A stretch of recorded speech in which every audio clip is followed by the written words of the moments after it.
Hey, what's happening? It's Trader Tim from EminiMind doing the trade recap video on Thursday, the 28th of September. And the first thing I want to touch on are gaps.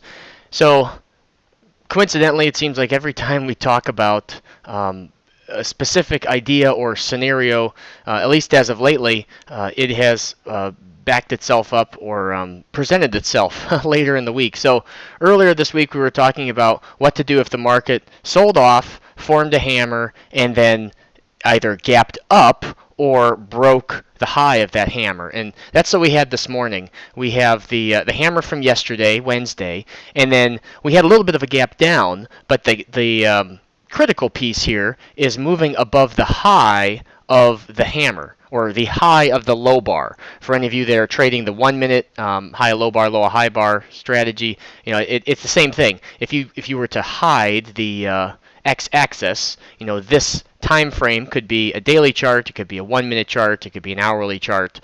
The same concepts apply, and that's one thing that's really critical when you're either creating a strategy or just kind of evaluating your strategy's long-term likelihood of success. If it has too many moving parts, and if there's so many variables that are very specific to the market condition, like the current volatility, the direction the market's trading, all sorts of factors. The more inputs and factors and parameters that you have in order to make the strategy work, the less likelihood that it's going to work, over the long term. So something that's very simple that you can transpose to other markets and other time frames, that's something that's going to give you a lot more lifespan. And going on 15 years now of doing this, seeing up markets, down markets, sideways markets, high-low volatility, and basically doing the same thing, that gives you a lot of confidence as a trader.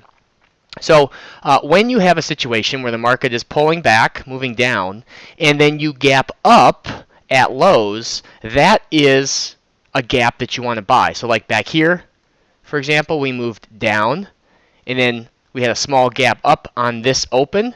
That's one that you can buy for a short-term move up. Now, whether you're buying, an individual stock as a swing trade for a couple days or a week, you could be buying a call option. Although with options, if you're buying in the direction that you're trading it, so like buying a call outright, you're going to pay a lot more for it because it's already gapped up, and you're buying an up move, just like if you were selling a down move or buying a put on the move down, you're much better off buying a put when the market is up and buying a call when the market is down. So just a little bit of a side note there with calls and puts outrights. Obviously, you can get more complicated with different strategies and verticals and whatnot, but just something to consider if you are trading the option. But sticking with futures and specifically the ES here, when we get a move above a hammer like this on the daily chart, as you'll see in a minute, we really ripped through hard. So before we go to the intraday chart, I just wanted to touch on a potential retracement here, or a bounce point from these two weekly lows, the tails of this hammer. This large 50% is basically the full one. We've got the COVID lows to highs. That's this 40, we'll just call it 3,500. And then we have the next low to high from last year's low to this year's highs. That one hasn't traded yet. But then this smaller one up here, where we drew it up originally and when we bounced back in August, and then we've now come down to it and traded right to its 61.8. So that one could be in play here. If we get a bounce, I would want to see, this is the point that I'd be looking to buy puts, 44.55, the halfway back short. And if we roll over there, then we have a very high likelihood that we'll make it to this 40.68. If we come up to the halfway back short and then trade through the 61.8 and more importantly take out the swing high, okay, then this 50% is holding. It's basically taking us to all-time highs. So buying puts there, in my opinion, is a great spot for the little bit of cost and insurance for a big payout if we roll over. And they don't have to be super far out, because usually on the moves down, those are happening pretty quick. So maybe 4 to 6 weeks out at the money. That's usually about as far out as I go, sometimes even shorter. So let's go intraday, and I'm going to get rid of this and get rid of this. Actually, what I'm going to do is flip to my intraday chart.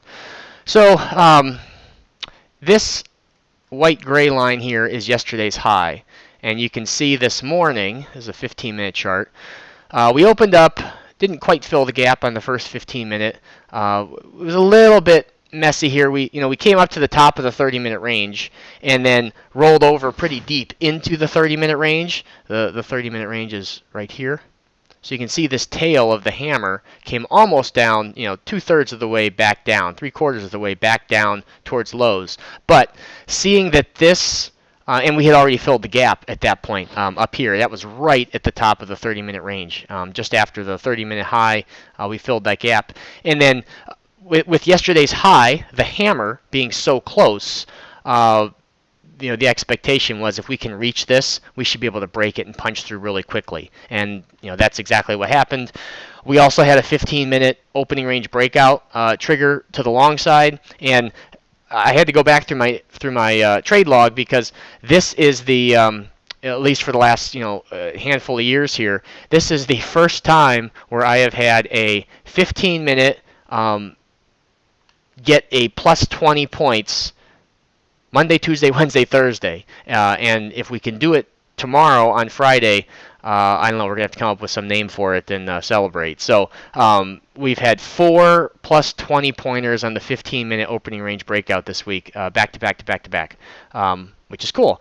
And one of the things we had also mentioned on Tuesday is that in the live trading session is that a lot of traders will, trade a strategy for a month or two or even a couple of months, and either if you're trading it on paper just to kind of get the kinks worked out, you want to make sure you're going through a period of up, down, and sideways, because a lot of times what happens is someone will trade a couple of weeks on paper and then have some good results and then immediately go to live, and at that point the market may have been in a couple of week uptrend, and now it starts moving sideways, and so the strategy starts to break down.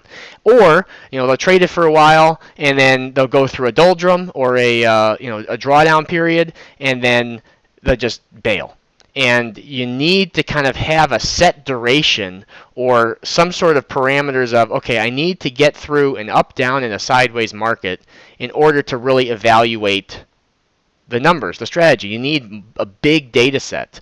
And so with something like the 15-minute opening range breakout that's only getting 1 trade, maybe 2 trades a day, if you're taking the reversal, opposite move, you need weeks and weeks and weeks and months. And so the first part of September was very, very slow. We were averaging maybe 1 plus 20 a week, but there were a lot of days in there where we would just kind of break one way and then turn around and break the other way.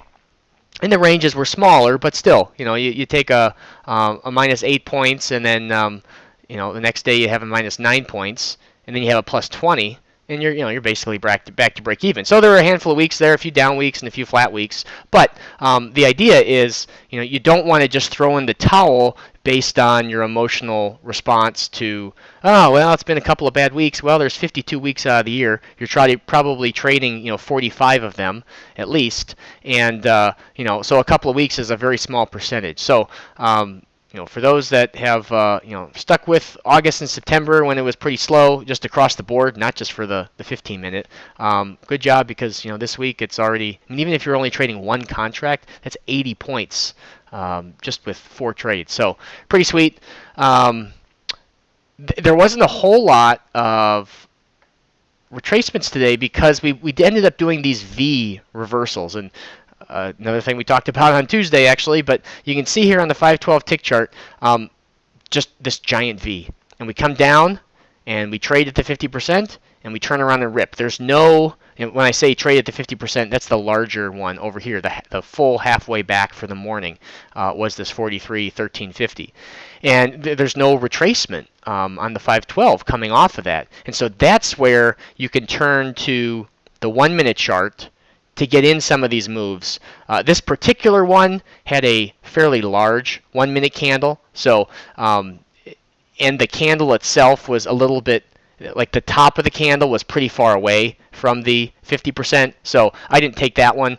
It did get a decent move, but I just want to kind of show you the difference of the placement of the hammer itself. So sometimes you get this V dip, and the bounce happens right at the 50. Sometimes it goes a little deeper and it trades down to the 61.8, and then the top of the hammer lines up with the 50%. So if we scroll forward, we ended up with one V, and then we had this second V, not quite as straight up on the right leg, but still no no retracement down here. And this one actually came down below the 61.8. So at that point, I was thinking, oh, okay, maybe we are going to roll over and make it down to lows. But then we came up here and retested the 50% on this little pullback, and you can see, another hammer, and see how the top of the candle is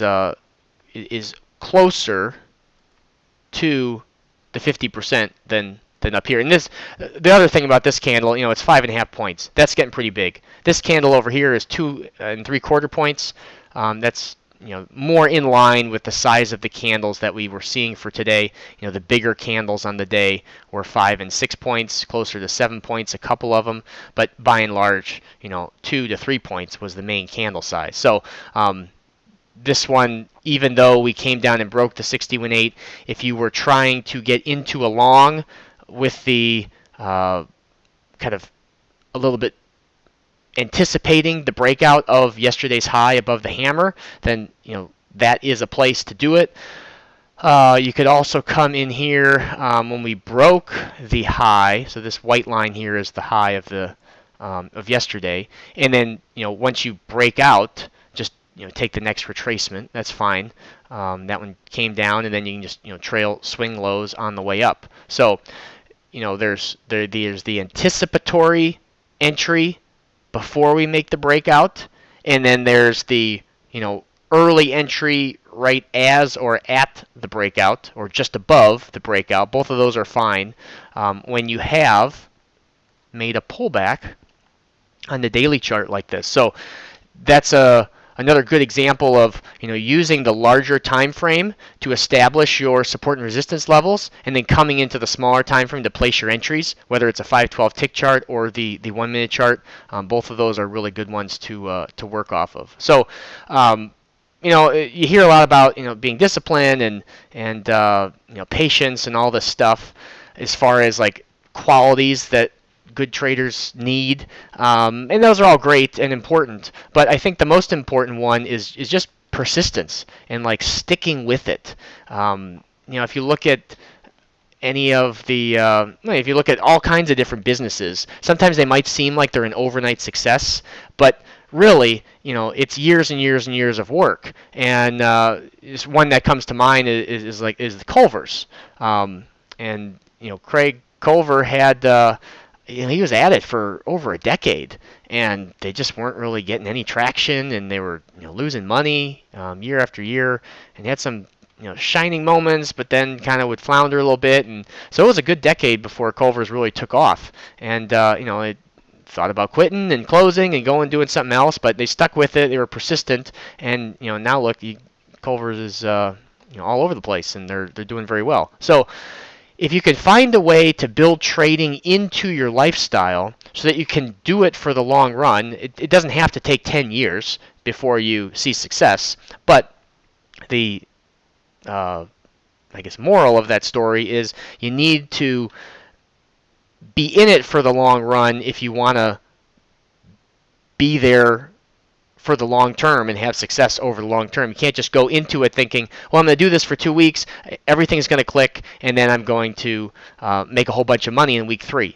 Because it does take time to, not just master the method, but also kind of get into a market rhythm, and there's these periods that we go through over the year where you have the summer can sometimes be slower with smaller ranges. Now as we're into the fall, things are starting to pick back up, but now you've got this kind of looming government shutdown and a few other external factors. So a lot of that stuff ends up being built into the market, and the kind of emotional and expectations that individual traders feel and have does become built into the market. So I don't pay too much attention to a lot of the news that's out there, as opposed to just looking at the chart and the candlesticks, and you can read into a lot of what is happening with traders' psychology when you see things like these big hammers and the breakouts and whatnot. So just focusing on the technical side, not going too much into sitting in front of CNBC all day will do you well when it comes to trading, especially day trading. And then just the last thing is remember, keep your eye on this halfway back short on the bounce. So if we ride this breakout here, 44.55 is where I'd be looking to buy puts. If you're a long-term portfolio, adding at this point is fine. Had a little bit of a pullback, so doing another buy to your longer-term investments, that's a good spot. And then buying the puts as a hedge in case we go back down, and then on the pullback, cash it out. Then you take that money and you can buy more to your long-term investments and kind of cycle that. So that's kind of what I do in my long-term account, separate from day trading. So hope you have a great rest of your week, and if we get super lucky with another 15-minute opening range breakout that goes to plus 20 points, we can celebrate tomorrow afternoon. So hope you had a great week already, and hope you have a good weekend. Thanks a lot.